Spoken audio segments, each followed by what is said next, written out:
ओम। रात्रि क्लास चल रहा था। 13 जुलाई 1968। पहले तिथि के मध्याह्न में बात चल रही थी।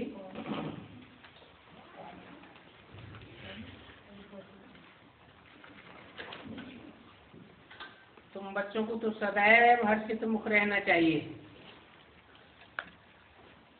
और बाकी ही तुमको ऐसा हर्षित मुख बनाते हैं। ऐसा हर्षित मुख बना सदैव रहना चाहिए। इन्हीं के लिए ही कहेंगे कर्मातीत अवस्था को पाया हुआ है।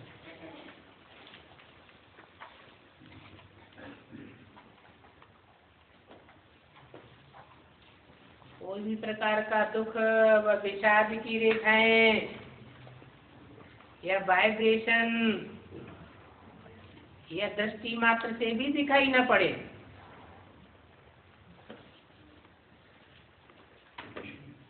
इनके मुख से सदैव खुशी का जलवा दिखाया जाता है। इनके मुख से, लक्ष्मी नारायण के मुख से।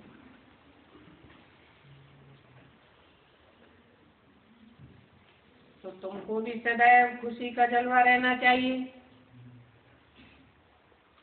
अतीन्द्रिय सुख हो तब मुख का जलवा दिखावेंगे, और वो अवस्था पिछाड़ी के पुरुषार्थ में होनी है। उस समय तुम बच्चों की स्टेज होगी मिर्वा मौत मलू का शिकार। जो जानवर बुद्धि है, क्योंकि जानवरों को पक्का पक्का अपने बाप का पता नहीं होता है, संबंधों का भी पक्का पता नहीं होता है। ऐसे मरवा मौत, जानवर बुद्धियों की मौत होगी और तुमको शिकार मिल जाएगा। तुम तो बहुत खुश होते रहेंगे।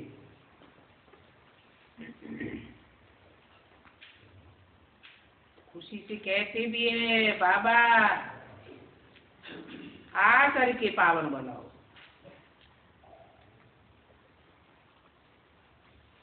ऐसे नहीं कहते कि आकर के ज्ञान सुनाओ और चले जाओ और फिर हम पावन होते रहेंगे। नहीं, आकर के पावन बना कर जाओ, जरूर पतित शरीर खलास होगा।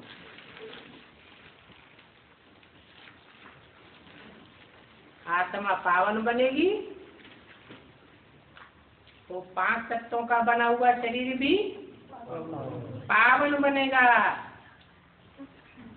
शरीर के 5 तत्व जो तामसी हो गए हैं, दुखदाई हो गए हैं, रोगी हो गए हैं, वो खलास हो जाएंगे।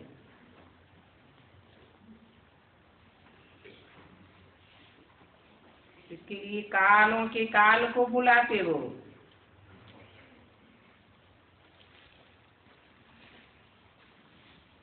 सामान्य रूप से काल तो जैसे कि आज से लेकर के और कलयुग अंत तक सभी को खाता ही रहता है, परंतु वो है महाकाल। महामृत्यु के टाइम पर आता है या कहें प्रत्यक्ष होता है।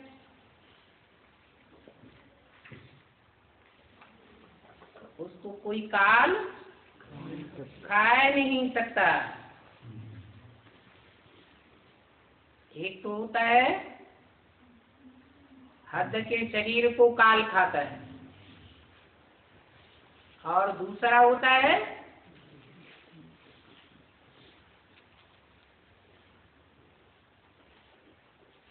जो हर एक आत्मा का सूक्ष्म शरीर है, वो सूक्ष्म शरीर जो आत्मा धारण करती है, वो आत्मा अनिश्चय बुद्धि बन जाती है। तो कहेंगे काल खा गया।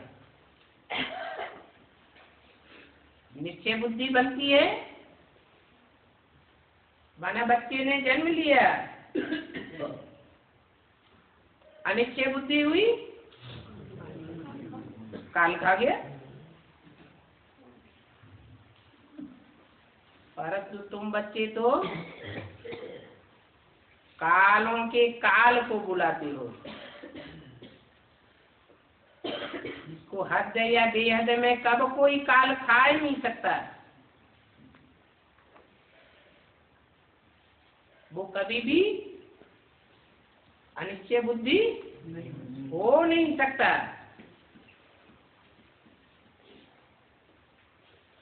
कहते भी हैं कालों का काल महाकाल।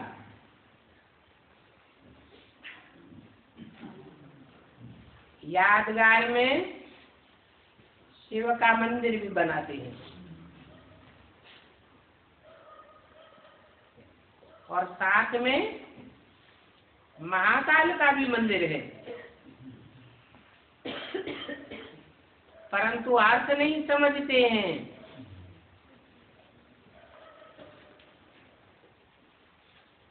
पढ़ाई तो बड़ी सहज है, ये पढ़ाई बड़ी से बड़ी भी है और सहज से सहज भी है। इतनी बड़ी पढ़ाई है कि इस पढ़ाई को पढ़ने से जितना ऊंच दर्जा मिलता है, उतना ऊंच दर्जा और कोई भी पढ़ाई से नहीं मिल सकता।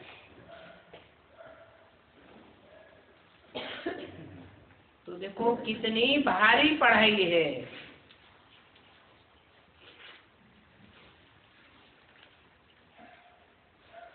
और ये पढ़ाई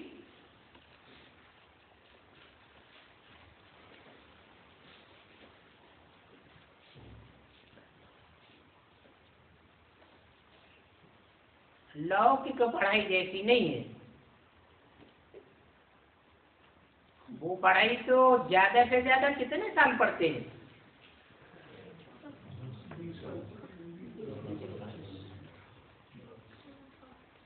एमए करेंगे तो 16 साल, फिर और ऊंची डिग्री लेंगे तो 2-5 साल और लगेंगे। तो 20-22 साल पढ़ाई पढ़ते हैं और यहाँ तो चाहिए उसकी डबल। क्या 22 की डबल 40-44 साल पढ़ाई चाहिए और 40 वर्ष एक ही बेहद का बाप पढ़ाई पढ़ाते हैं। क्या 40-44 वर्ष जो पढ़ाई चाहिए, पढ़ाने वाला कोई दूसरा नहीं है, एक ही सुप्रीम टीचर है।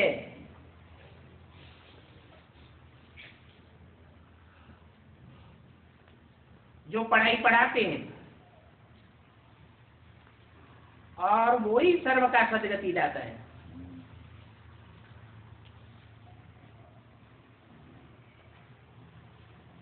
तो कौन से गिनेंगे? 40-44 साल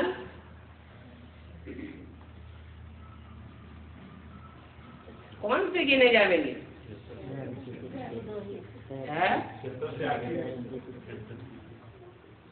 बाप का प्रत्यक्षता वर्ष मनाया जाता है 76 और 76 में 40-44 वर्ष ऐड कर दो कितने हुए?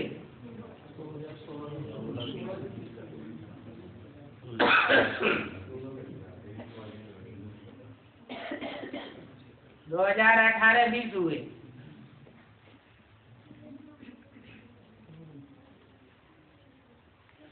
जो ऊंचे से ऊंचे पढ़ाई पढ़ने वाले हैं उनकी पढ़ाई इस टाइम तक पूरी हो जाती है, उनका पद भी डिक्लेयर हो जाता है।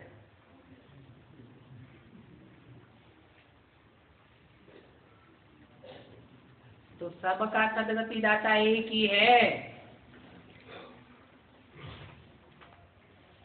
गति दाता भी है और सदगति दाता भी है। क्या मतलब? मन बुद्धि रूपी आत्मा को गति भी मिलती है, नहीं तो डल होकर के आत्मा पड़ी रहती है। अगर चैतन्य बनती भी है तो विनाशकारी कार्यों में चैतन्य बनती है, एटॉमिक एनर्जी बनाने में लगी रहती है। जरा 5 तत्वों के विश्लेषण में बुद्धि लगी रहती है, लेकिन जिसका चिंतन करना चाहिए, फैसले पर पहुंचना चाहिए,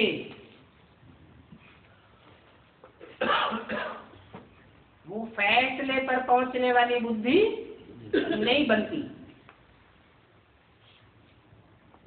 ऐसी बुद्धि को गति देने वाला एक ही बाप है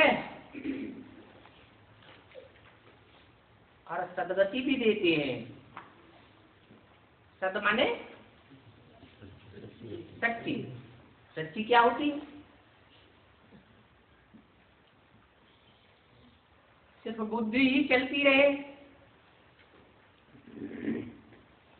प्रैक्टिकल में रिजल्ट कुछ भी ना निकले तो कोई काम का कहेंगे? नहीं। रिजल्ट भी निकले, क्या रिजल्ट निकले? शरीर रहते भी सुख शांति का अनुभव करे, तब कहेंगे सदगति। 13 जुलाई 1968 की वाणी का दूसरा पेज।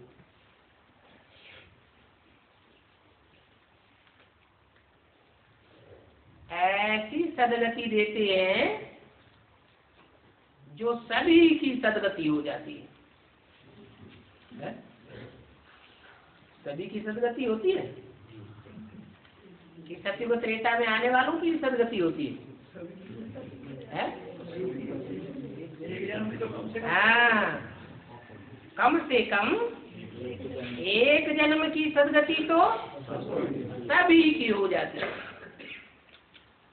पहले जन्म में तो कोई ऐसी आत्मा नहीं है जो सुख ही सुख न भोगती हो, अथवा अंश मात्र भी दुख भोगती हो।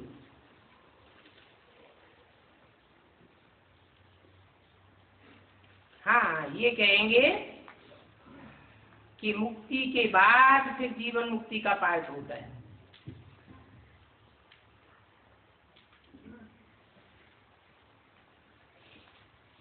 वो है सर्व का सदगति दाता।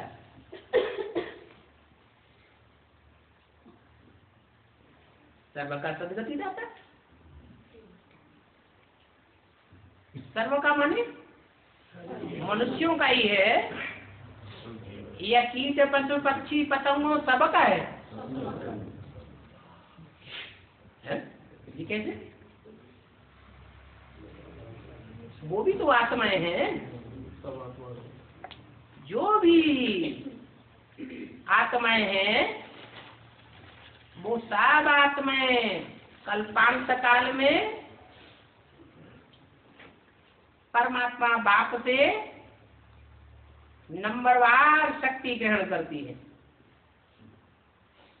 जिस शक्ति के लिए आज के गुरु लोग कह देते हैं वो तो सर्वव्यापी है।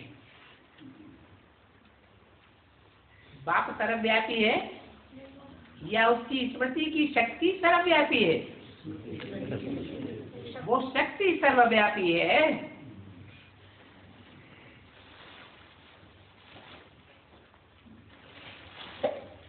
याद की शक्ति है। पहले पहले प्राप्त होती है मनुष्यों को, क्योंकि मनुष्य ही मनोबुद्धि वाला प्राणी है। बाद में और जीव जंतुओं को। मनुष्य वाइब्रेशन को बनाता भी है और बिगाड़ता भी है। मनुष्य के ऊपर सारी दुनिया की जीव जड़ जंतुओं का आधार बना हुआ है। मनुष्य सुधरता है तो सारी दुनिया सुधर जाती है। मनुष्य बिगड़ता है तो 5 तत्व भी बिगड़ जाते हैं।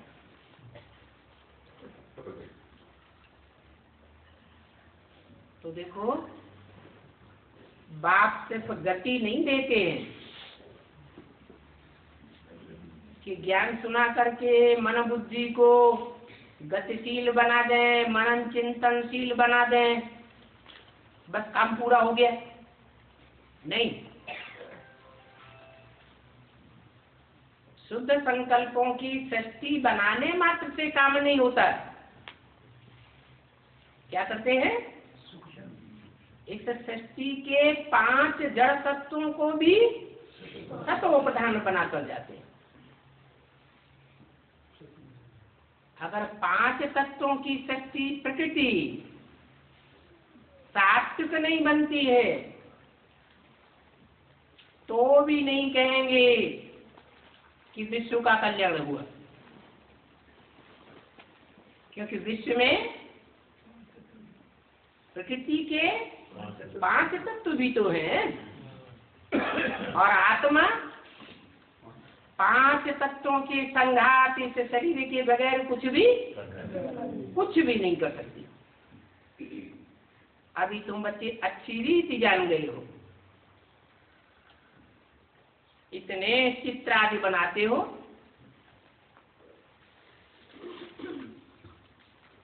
बुद्धि तो चलती है ना, मनन चिंतन मंथन तुम्हारा चलता तो है ना। धीरे धीरे झाड़ बढ़ता जाएगा। कौन सा झाड़? संगम युग की बात बताई। इस संगम युग में शूटिंग पीरियड में तुम्हारे मन के अंदर जो सत्संकल्प चलते हैं, ज्ञान से परिष्कार होने के बाद उन सत्संकल्पों का झाड़ धीरे धीरे बढ़ता जाएगा। बच्चों को भी शौक तो होता है ना कि हम भी नई रचना रचें। ब्रह्मा बाप तो माँ बाप है ही, उनके लिए तो भले गायन है शास्त्रों में, ब्रह्मा ने संकल्पों से सृष्टि रची, परंतु बच्चों को भी शौक होता है। तो बच्चों को हद में नहीं ठहर जाना चाहिए। क्या बुद्धि कैसी होनी चाहिए? बेहद की विशाल बुद्धि होनी चाहिए।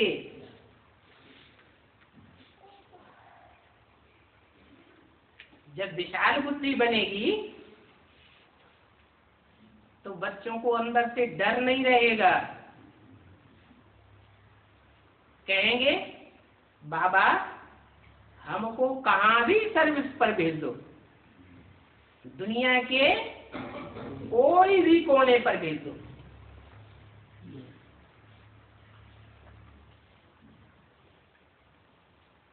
असभ्य जंगली लोग हैं, उनके बीच में बैठ, उनको डर आवेगा?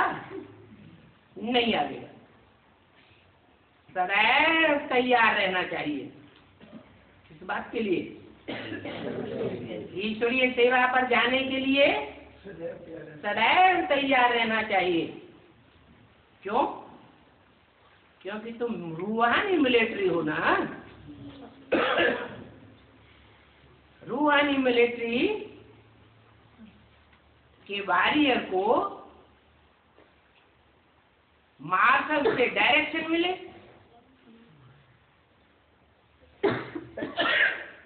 और डायरेक्शन मानने से इनकार कर देवे तो बहुत गड़बड़ हो जाएगा ना। तो बेहद की बुद्धि बनाना चाहिए।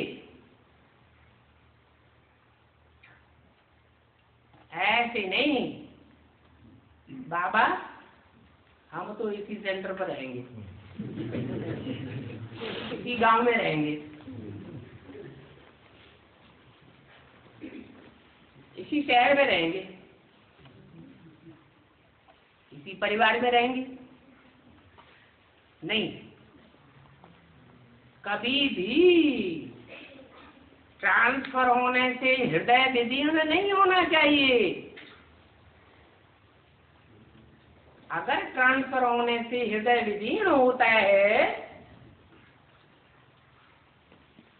तो क्या साबित होता है? नष्टो मोहा स्मृति की लब्धा की स्टेज में नहीं पहुंचे हैं या देर में पहुंचेंगे तो नंबर पीछे हो जाएगा।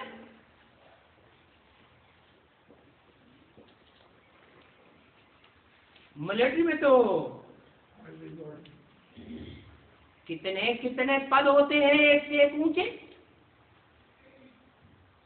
तो नीचा पद थोड़ा ही पाना चाहिए।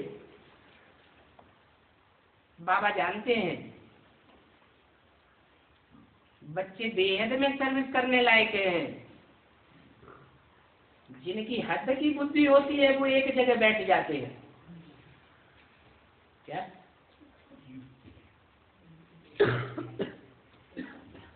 बीके में क्या हुआ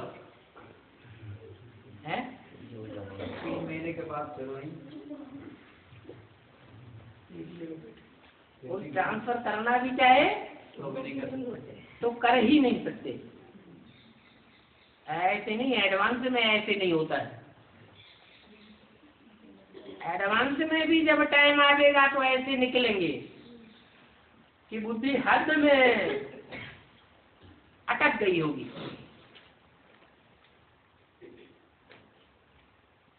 सेंटर नहीं छोड़ना चाहेंगे, जोन नहीं छोड़ना चाहेंगे, कोई देश विदेश नहीं, देश या विदेश में अगर रहे पड़े हैं तो वो भी नहीं छोड़ना चाहेंगे। बाप तो कहते हैं तुम तो विश्व सेवाधारी हो या अमुक अमुक देश के सेवाधारी हो। विश्व सेवाधारी हो। अगर विश्व सेवाधारी हो तो दूसरे धर्म में कन्वर्ट होंगे? है? जो दूसरे धर्म में कन्वर्ट हो जाते हैं वो फिर उस धर्मखंड के कहे जाते हैं।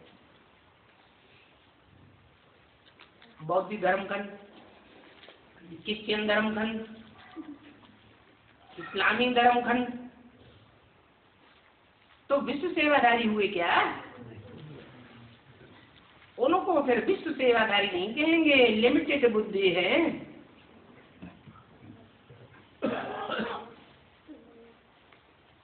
कोई कहेंगे बाबा यहाँ नहीं, मैं यहाँ जाऊंगा, तो बाबा समझ जाते हैं ये बच्चे बेहद की सर्विस करने लायक नहीं है। इनकी बुद्धि कहीं हद में ठहर गई है। भगवान कहे और बहाना बता देंगे।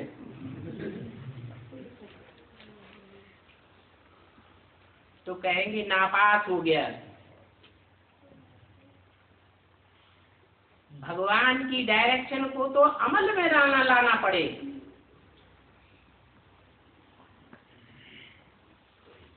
नहीं तो कहेंगे कच्चे। फिर उनको कहा जाता है ना फरमान बरदार। आत्मा की 4 विशेषताएं बताई, 4 विशेष संबंध भी हैं और 4 विशेषताएं भी हैं। आज्ञाकारी, वफादार, फरमानबरदार, ईमानदार। तो अगर कोई फरमान को मानेंगे तो कहेंगे फरमानबरदार, नहीं मानते हैं तो कहेंगे नाफरमानबरदार। अरे बाप तो कठिन रास्ता नहीं बतावेंगे ना, सहज रास्ता बतावेंगे या कठिन बतावेंगे?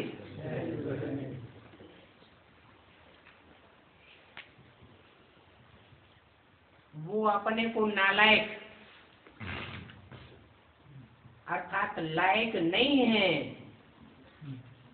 ऐसे साबित कर देते हैं। बेहद के बाप का डायरेक्शन न माने तो उनको क्या कहेंगे?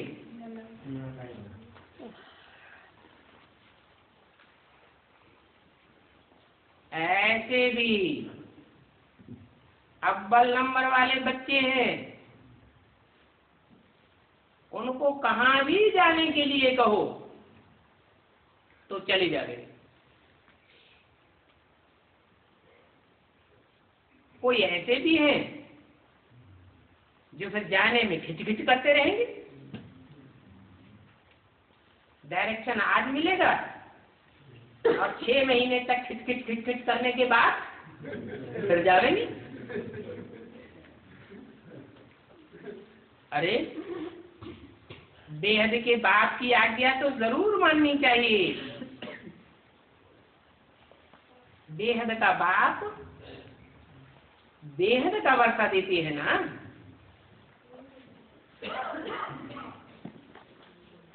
हद के बाप की आज्ञा तो उल्लंघन करते हैं, परंतु बेहद के बाप की आज्ञा तो कभी भी उल्लंघन नहीं करनी चाहिए।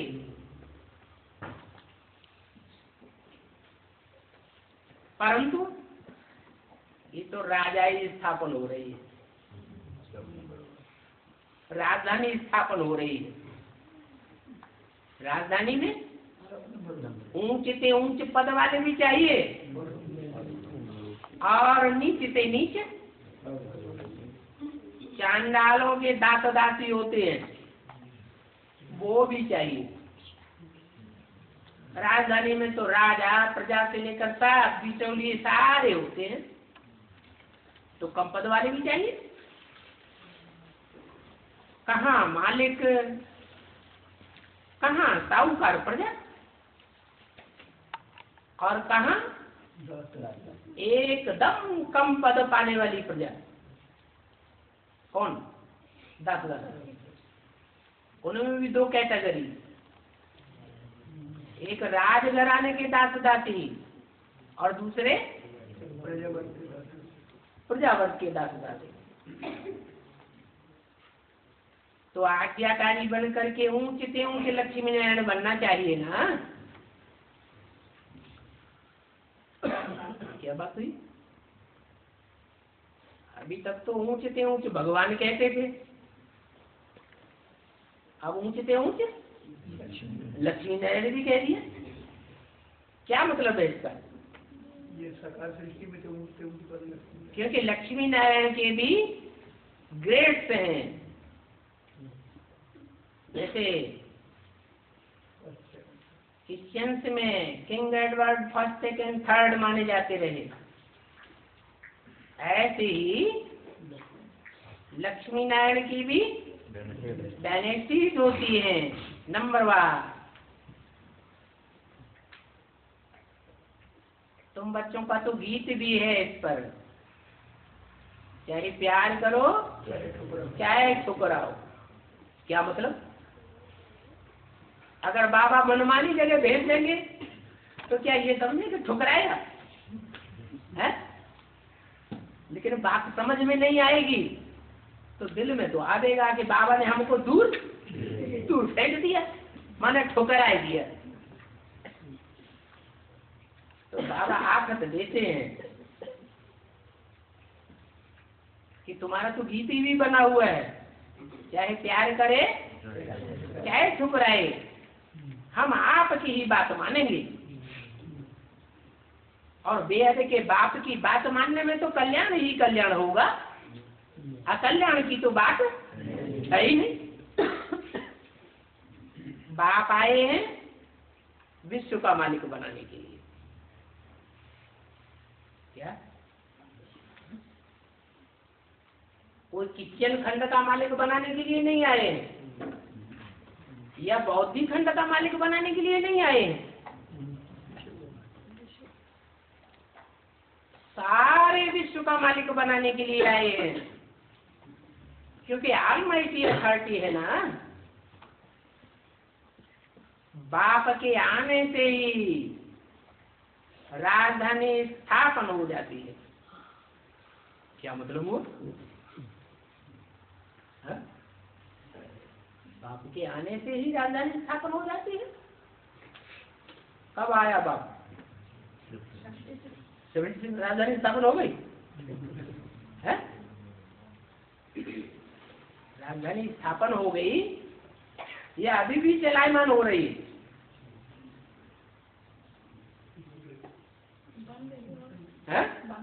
बंद नहीं, यहाँ तो बोला बाप के आने से ही राजधानी स्थापन हो जाती है।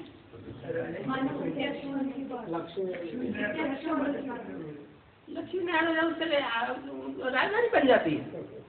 राजधानी में तो बताया छोटे से छोटे पद से लेकर के बड़े से बड़े पद वाले भी होते हैं। 76 में तो अगर बुद्धि के आधार पर भी कहें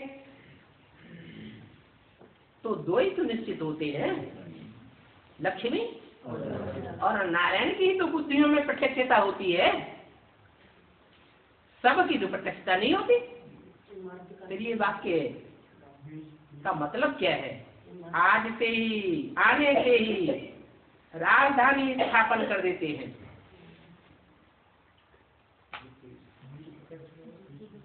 आने का मतलब क्या है? जैसे घर में बच्चा आता है,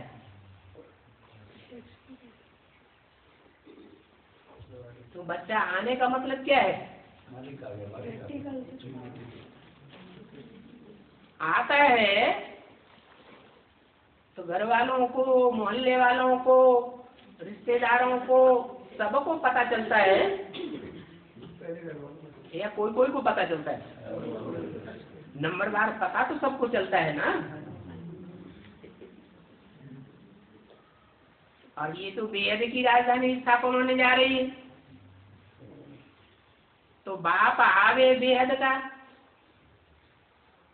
तो सबको पता चलना चाहिए या थोड़ों को पता चलना चाहिए? तो वो टाइम कौन सा होगा? वो टाइम तो कहेंगे ही जब पढ़ाई पूरी हो तो कहेंगे आया।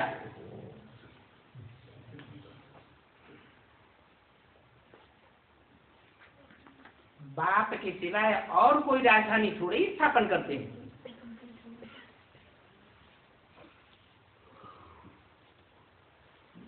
बाप आते हैं तो बच्चों को नंबर बार बेहद की बादशाही ही मिलती है, तो बच्चों को तो सदैव हर्षित रहना चाहिए।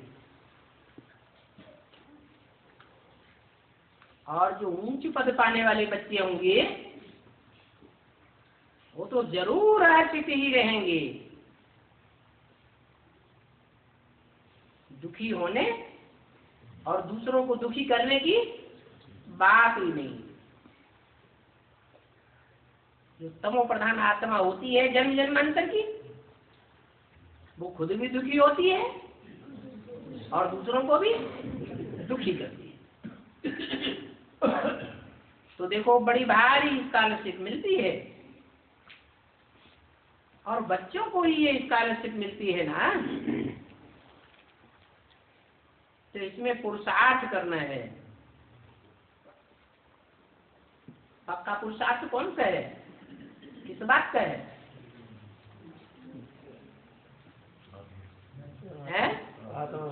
याद कर,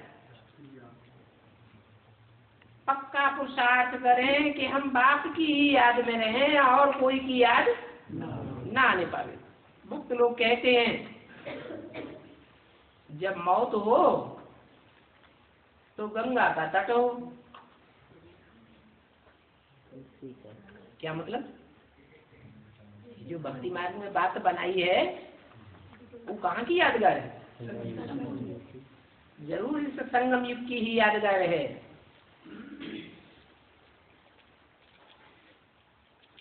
गंगा का तट हो, गंगा जल मुख में हो, क्या मतलब हुआ? है? गंगा का नाम क्यों लिया है? गंगा में क्या खास बात है? अष्टदेवों में से किसी का नाम क्यों नहीं ले दिया?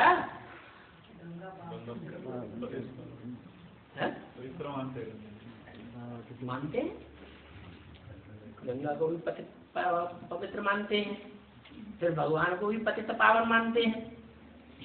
दो दो हैं पतित पावन या एक है? फिर कौन है? गंगा का नाम क्यों लिया? इसलिए लिया कि पुरुष जो भी है पुरुषार्थी जीवन में, चाहे ब्रह्मा हो चाहे शंकर हो, सब दुर्योधन दुर्योधन। इसलिए उनके मुख से ज्ञान सुनना अच्छा नहीं लगता। किसके मुख से ज्ञान सुनना अच्छा लगता? कन्याओं माताओं को, जिनको ये विशेषता मिली हुई है। क्या? स्वर्ग के गेट कौन खोलेंगे? माताएं ही खोलेंगी। कोई पुरुष को निमित्त नहीं बनाया हुआ है। ज्ञान कलश किसको दिया गया? ज्ञान कलश है जब सागर मंथन हुआ तो सागर मंथन करने की मेहनत भले किसी ने भी की हो और कितनी भी मेहनत क्यों न की हो, लेकिन सागर मंथन से जो ज्ञान कलश मिलता है वो ज्ञान कलश किसको दिया गया? माता को दिया गया। तो कोई तो शिष्ट होगी, माता को ही क्यों दिया गया? क्या शिष्ट होती है? प्योरिटी की जो ताकत है जो भारत माताओं में होती है वो और माताओं में नहीं होती। तो भक्त लोग जो कहते हैं गंगा जल मुख में हो, वो कहाँ की बात है? कि अंत समय में जब जीते जी मरने का टाइम आए उस समय ज्ञान गंगा का जल हमारे मुख में हो। यहाँ फिर कहते हैं शिव बाबा याद हो।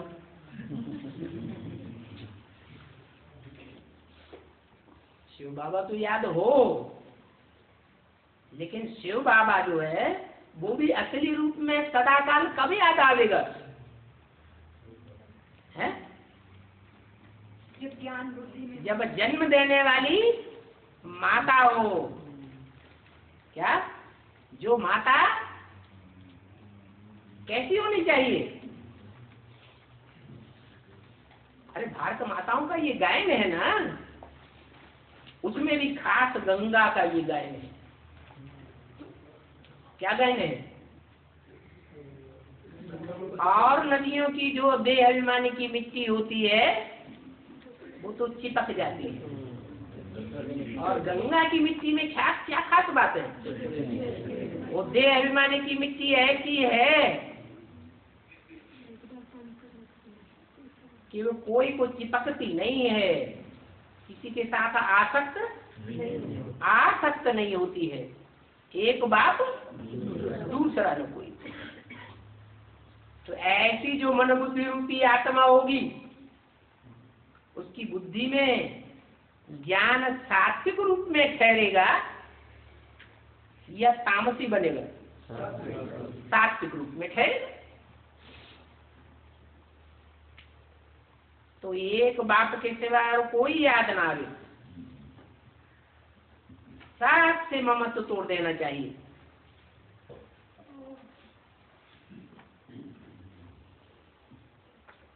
क्योंकि जन्मदात्री माता वो पवित्र होगी तो दूध पीने वाले बच्चे भी पवित्र बुद्धि बनेंगे। और संग तोड़ एक संग जोड़ना है।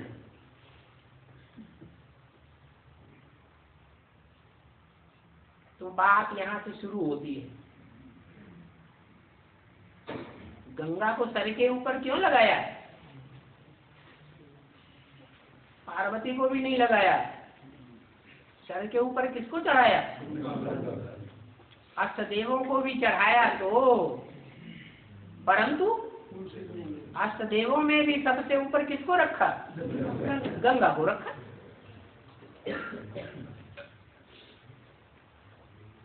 तो एक में बुद्धि लगी हुई होने के कारण ये विशेषता आ जाती है। पुराने से तोड़ और नए से जोड़ना है। नया संबंध, नई दुनिया।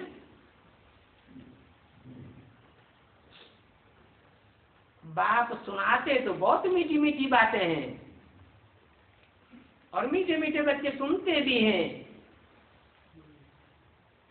परंतु ये बातें फिर औरों को भी सुनाना चाहिए। ऐसे नहीं समझना कि शिव बाबा तो अपनी ही महिमा करते हैं।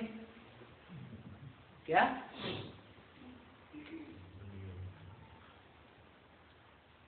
शिव बाबा अपनी ही महिमा करते हैं कि कन्याओं माताओं को आगे रखते हैं?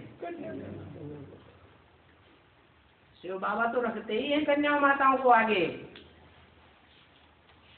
बच्चे बाप की महिमा करते हैं, परंतु बाप तो कहते हैं मैं तो बच्चों का गुलाम हूं। I am your most obedient servant. इसलिए बच्चों को नमस्ते भी करते हैं। क्या नमस्ते माने? नमन करते हैं। नमन माना बुद्धि को झुकाना। किसके सामने बुद्धि झुकानी चाहिए? पवित्र के सामने या अपवित्र के सामने? है पवित्र के सामने। बाप तो पवित्र बुद्धि के सामने झुकेंगे, अपवित्र के सामने तो झुकने वाले नहीं है। तो नमस्ते करते हैं ना। तो देखो बाप कितना निरहंकारी निराकारी गाया हुआ है। ड्रामा का पार्ट है। ऐसा पार्ट बाबा ने अनेक बार कल्प कल्प बजाया है और फिर बजाते ही रहेंगे। ऐसे नहीं इस कल्प में बजाया तो अगले कल्प में नहीं बजा लेंगे। कोई नई बात हो रही है, ये भी समझते हैं।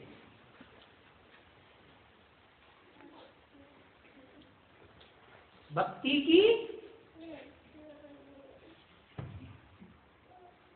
बढ़ोतरी नहीं करना चाहिए। भक्ति मुर्दाबाद करनी है या जिंदाबाद करनी है? भक्ति मार्ग मुर्दाबाद, ज्ञान मार्ग जिंदाबाद। समझाया जाता है। ये भक्ति मार्ग फिर भी होगा तो जरूर। क्या शूटिंग पीरियड में बेसिक में भी हुआ और फिर शूटिंग पीरियड में एडवांस में भी ये भक्ति मार्ग होगा जरूर, परंतु तुमको भक्ति मार्ग की बढ़ोतरी नहीं करनी।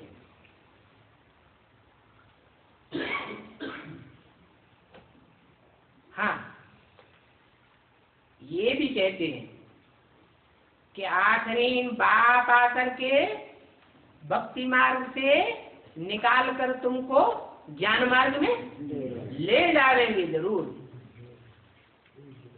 63 जन्म के संस्कार हैं भक्ति की ओर आकर्षित होने के, तो बच्चे बार बार भक्ति की ओर आकर्षित हो जाते हैं।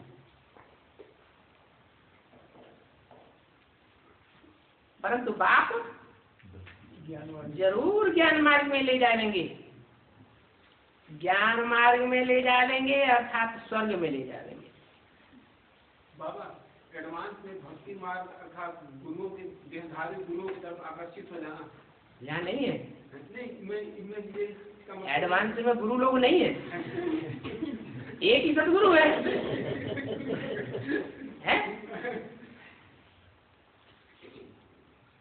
अरे तुमने पूछा तो उसका जवाब तो दे लो।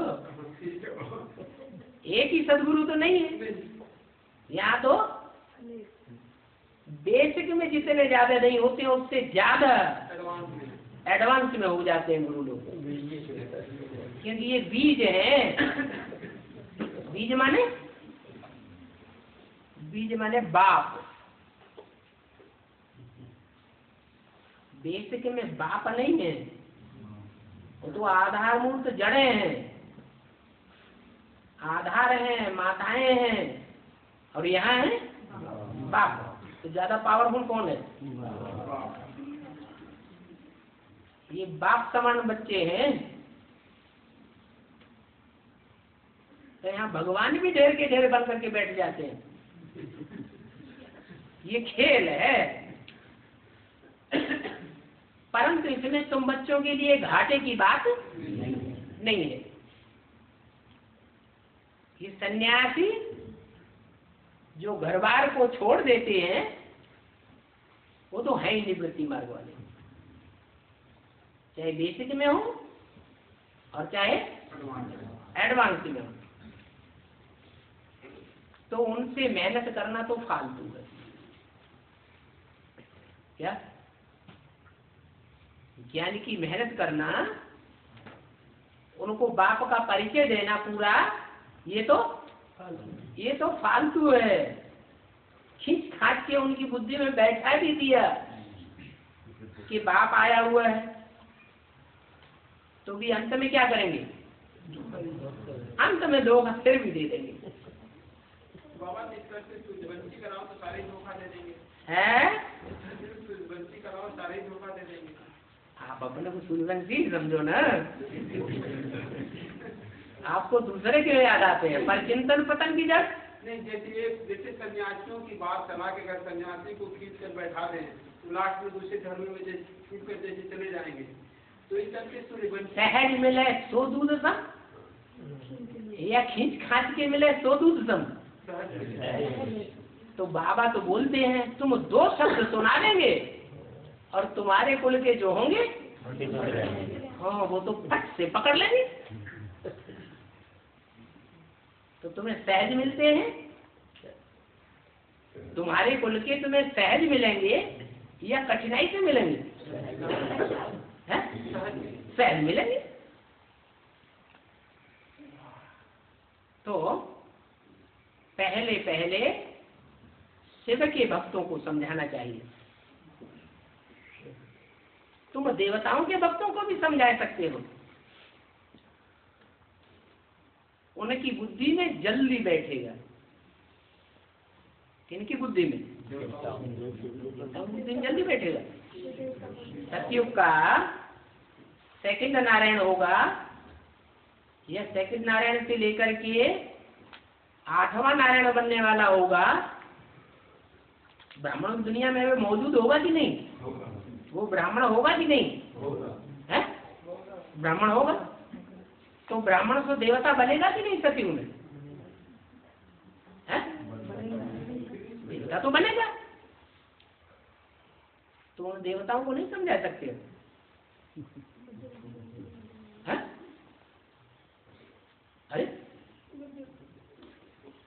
जो सतयुग का second Narayan, third fourth 8th Narayan, बाकी अंतिम जो 7 नारायण हैं, वो संगम युग में ब्राह्मण बनते हैं या नहीं बनते हैं? उन ब्राह्मणों को, ब्राह्मण को देवता बनने वालों को नहीं समझाना है?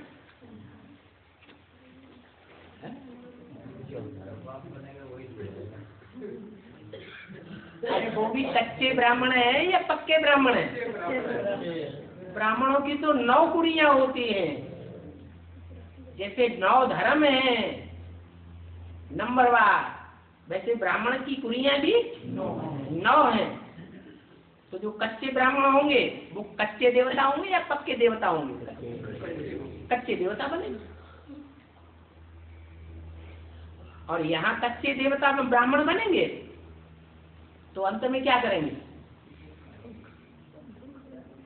अंत में क्या करेंगे? फिर कन्वर्ट हो जाएंगे। जो एक बात है उसको भूल जाएंगे। तो बाबा ने क्या झूठा बोल दिया कि देवताओं के भक्तों को भी समझा सकते हो? है? अरे देवता सहाय उनको जाता है जो पूरे 84 जन्म लेने वाले हों। सतयुग का सेकंड नारायण ही बल क्यों न हो, उसका तो 1 जन्म कम हो जाए। वो पक्का देवता कहाँ है? तो कच्चा है, हमको भी कन्वर्ट कर देगा।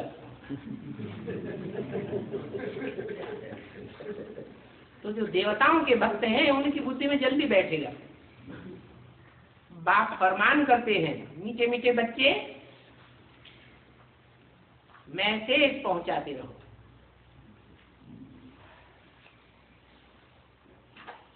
मैसेज तो सबको देना है। बाबा, इससे पहले वाले पॉइंट में ये भी बोला था कि शिव के भक्तों, शिव के बच्चों को भी समझाना है। तो उसका क्या मतलब है? शिव के भक्तों, उसका मतलब ये है कि शिव ज्योति बिंदु जो है वो ज्ञान मार्ग स्थापन करने आते हैं या भक्ति मार्ग स्थापन करने आते हैं? शिव तो कहा ही जाता है कल्याणकारी को, और कल्याण तो 100% ज्ञान से ही होता है, और 100% सदा काल का ज्ञान तो सिर्फ बिंदी में है जिसका नाम शिव है। तो जो बिंदी के भक्त हैं उनकी तो बात है ही नहीं, क्योंकि बिंदी का कोई भक्त होता ही नहीं। भक्त किसके होते हैं? साकार के। तो साकार जिसमें मुकर्रर रूप से प्रवेश करता है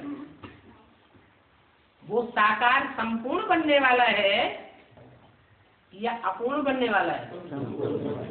संपूर्ण बनने वाला है। और संपूर्ण का जो भक्त होगा वो प्राप्ति क्या करेगा? संपूर्ण प्राप्ति करेगा। भक्ति मार्ग में उसने अव्यभिचारी भक्ति की होगी या व्यभिचारी भक्ति की होगी? अव्यभिचारी भक्ति की। तो ये नियम है, जिसने जितनी जास्ती अव्यभिचारी भक्ति की होगी वो उतना ही अव्यभिचारी ज्ञान उठावेगा। जितनी व्यभिचारी भक्ति की होगी उतना व्यभिचारी ज्ञान उठा, एक से नहीं उठावेगा, वो अनेकों से ज्ञान उठावेगा। इसलिए अंतर पड़ जाता है। तो एक के जो भक्त हैं वो शिव के भक्त नहीं है। किसके भक्त हैं? शिव ज्योति बिंदु जिस मुकर्रर रथ में प्रवेश करता है उसके भक्त भी बनते हैं, उसकी प्रजा भी बनती है। तो वारिसदार भी उसके बनते हैं। तो वारिसदार तो ऊंची क्वालिटी के हैं ही हैं। जो फर्स्ट जन्म की प्रजा होगी वो भी बहुत ऊंची कोटि की होगी। उस प्रजा में भी ज्ञान के तीव्र संस्कार होंगे। और प्रजा के बाद फिर कौन सी कोटि आती है? भक्त। द्वापर युग से जो भक्त तैयार होते हैं वो भक्त भी बहुत श्रेष्ठ होंगे। आप भी ज्ञानी भक्त होंगे, इसलिए बोला उनको भी समझाना है। फिर मैसेज देने के बाद कोई को और डिटेल में समझाना है तो बल समझाओ। पहले पहले बाप का परिचय दो। क्या डिटेल समझानी? पहले देना है, लेकिन पहले पहले बाप का परिचय दो। लौकिक पारलौकिक बाप की बात समझाओ।